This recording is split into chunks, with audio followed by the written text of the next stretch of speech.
So look at Anthony Ryder from South Lyon, Michigan, recently selected as the Lions 2020 Fan of the Year. He has a passion about sports broadcasting. With the 112th selection in the 2021 NFL Draft, the Detroit Lions select Amon-Ra St. Brown, wide receiver, USC. One pride, baby! Yeah!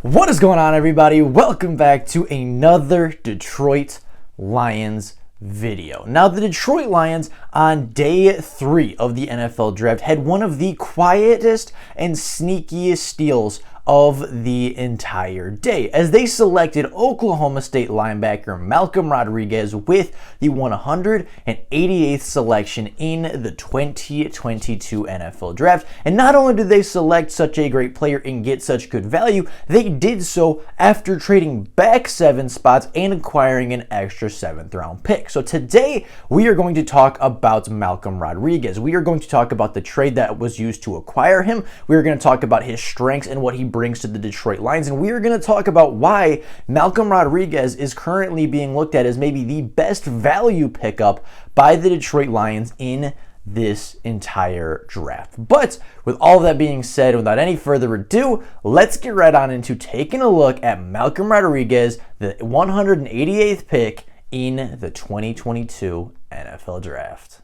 Now, as I had mentioned, Malcolm Rodriguez was the 188th overall selection, but the Lions at the beginning of day 3 did not own the 188th pick. That was owned by the Philadelphia Eagles. The Philadelphia Eagles wanted to move up 7 spots for a player in the 6th round, and the Detroit Lions, after being offered pick 181 and pick 217, decided that that was adequate value in order to move back and in order to, just give up that pick because they felt like their guy was still going to fall 7 more spots. And with that 188th selection, after falling down 7 spots, trading back and picking up an extra 7th round pick, the Detroit Lions ended up selecting Malcolm Rodriguez, the 5'11", 249-pound linebacker from Oklahoma State. Now, Malcolm Rodriguez is one of the most productive linebackers in this class. Just last year, he played in 14 games for the Cowboys, put up 129 tackles,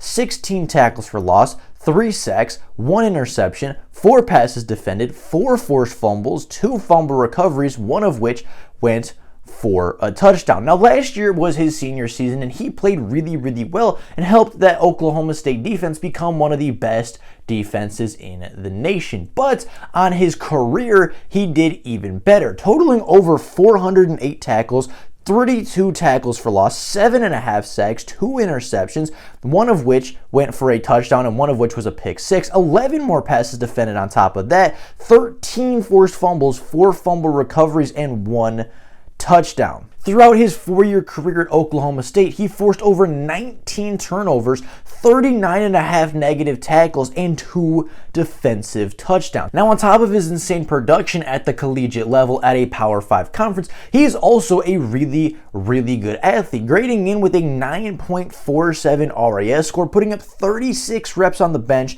39.5 inches as a vertical jump, 120-inch broad jump, and a 4.52 40-yard dash. Malcolm Rodriguez is explosive, he is fast, he changes direction really, really well, he is a fluid athlete, he has good hips, he is just fast, explosive, has sideline to sideline speed, can burst through the A-gap, can burst through the C-gap, he's a good blitzer, he's a good coverage guy, he's a really good tackler. Like, he doesn't really have a super glaring weakness to his game, other than the fact that he is a little bit undersized. Standing at only 5'11", 232 pounds, he was looked at as too small to necessarily be picked up as a top linebacker. That was part of the reason Nakobe Dean fell in the NFL draft, and it was a big reason why Malcolm Rodriguez fell in the NFL draft. But despite being the size that he is, Malcolm Rodriguez was still one of the most productive and one of the best players in college football, having an 85.7 PFF grade on his senior season, which ranked 8th in the country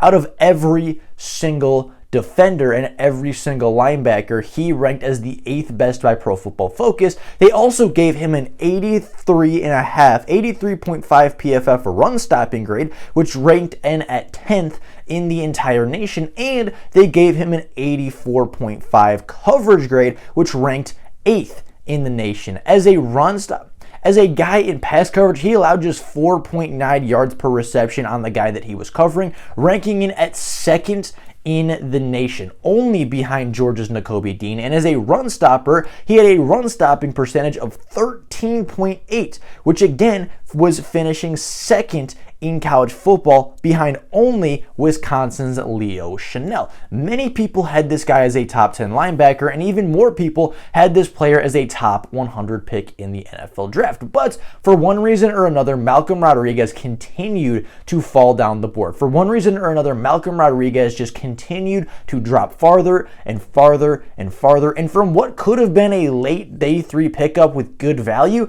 turned into a 4th round pick, turned into a 5th round pick, turned into a 6th round pick. And eventually, the Detroit Lions said, this guy's still on the board, and they decided to pick up Malcolm Rodriguez to be a depth, quality linebacker for themselves, and maybe even have a guy that they can develop into the future for this Detroit Lions team. As I mentioned, Malcolm Rodriguez was looked at as a top 10 linebacker in this class by a lot of analysts and by a lot of scouts. He is somebody that, again, is really, really productive, had over 400 tackles, 19 turnovers, 2 defensive touchdowns, and 39.5 negative tackles being tackles for loss or sacks. He's somebody with a 9.47 RAS score. He's fast, explosive, productive. He's got a good mindset. He's a good leader. He was one of the biggest leaders on that Oklahoma State defense a season ago. And, you know, when you were watching the bowl game versus Notre Dame, they talked about how the defense wasn't extremely talented, right? It's not like the talent of an Alabama. They're not recruiting 5-star guys each and every year to come in and play for Oklahoma State.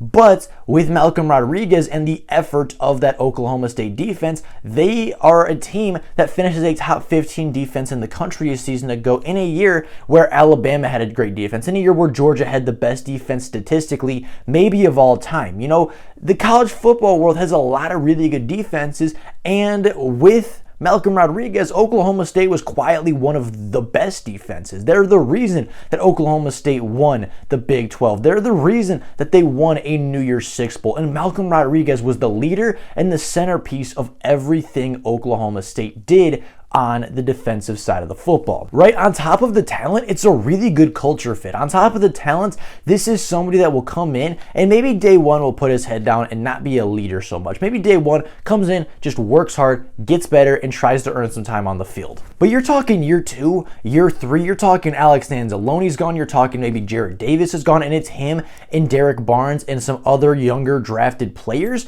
He's going to step up and be a really good leader. He's going to be somebody that gives you 100%. He's going to be somebody that gives you 110% on every single rep and every single play of the NFL season. And for every snap that he's on the field, I think your defense is going to get better. I think he's going to improve as a player. I think he's going to make your defense a better defense. And at the end of the day, the Lions got really good value for a very good player. And just overall, it was one of the best picks and arguably the best value pickup of this entire draft class. Now on day 1, I don't see him starting at linebacker. I honestly don't see him starting above Jarrad Davis. I don't see him starting above Derek Barnes. I do not see him starting over Alex Anzalone, but I think he slides in right around at that linebacker 4. I think he sneaks in right before Chris Board and right behind Jarrad Davis or Derek Barnes or Alex Anzalone, whichever linebacker you have at linebacker 3. I think he slides in right as that linebacker 4, right in front of Chris Board, right in front of James Houston, right in front of Anthony Pittman, and I think he's going to see some rotation snaps. I think he's going to be a really good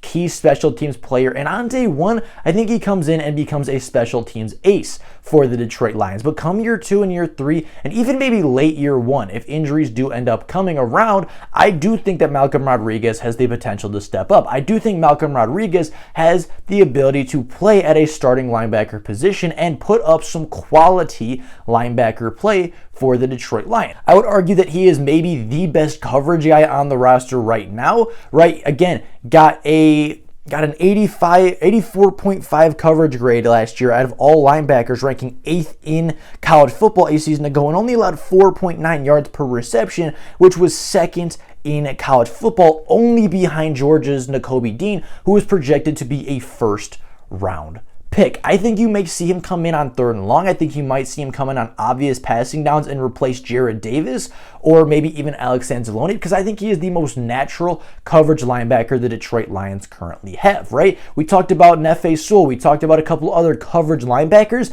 This is the coverage linebacker for the Detroit Lions. He is 5'11", which is slightly undersized, but at the end of the day, that never stopped Bobby Wagner. Bobby Wagner is 1 inch taller and 10 pounds heavier. By the time Malcolm Rodriguez goes through his rookie training camp and actually bulks up a little bit for the NFL, he's going to be right around the same weight as Bobby Wagner while being just 1 inch shorter with very, very similar arm length and wingspan. He is pretty much the exact same build as Bobby Wagner by the time the actual NFL season begins. So the size thing isn't really a problem. The production thing is obviously a big strength of his. The athleticism is a huge strength and a huge plus of his. So at the end of the day, I don't have a reason why Malcolm Rodriguez came to the 188th overall pick. I don't have a reason why he continued to fall. Yes, I understand he's undersized. Yes, I understand that, maybe his size is a concern for some teams and his length is a concern when you're talking about shedding blocks.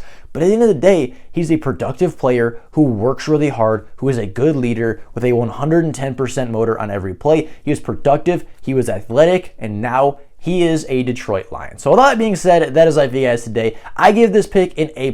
Again, I think it's the biggest steal of the draft, and this player and Kirby Joseph are the 2 A+ of this draft class. And those are the best 2 picks of this class, but I think if you want to go off of value, Malcolm Rodriguez may be the absolute best player in this class. But with all that being said, that is life for you guys today. Let me know what you guys think about the pick down in the comments below. I know a lot of people like it. I'm sure there are going to be some people that disagree. But with all that being said, that is life for you guys today. Thank you all so very much for watching. And until next time, and as always, go Lions.